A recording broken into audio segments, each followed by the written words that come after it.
আগ্রাসী রূপে পদ্মা নদীতে প্রচণ্ড স্রোত, ভাঙছে তীর। গত দুদিনের ভাঙনে বিলীন হয়েছে মানিকগঞ্জের পাটুরিয়া লঞ্চঘাটের দুটি জেটি, ভিড়তে পারছে না লঞ্চ। তবে যাত্রী পারাপার স্বাভাবিক রাখতে পশ্চিমের ২ নম্বর ফেরিঘাটের পন্টুন সাময়িকভাবে ব্যবহার করছে কর্তৃপক্ষ।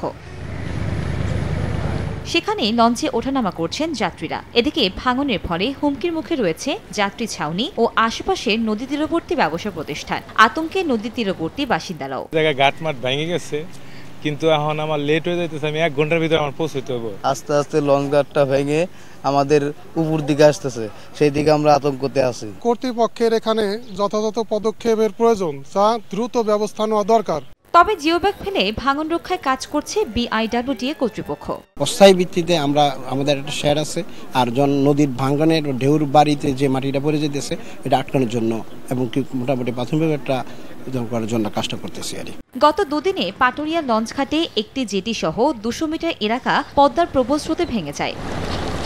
সময় সংবাদ, মানিকগঞ্জ।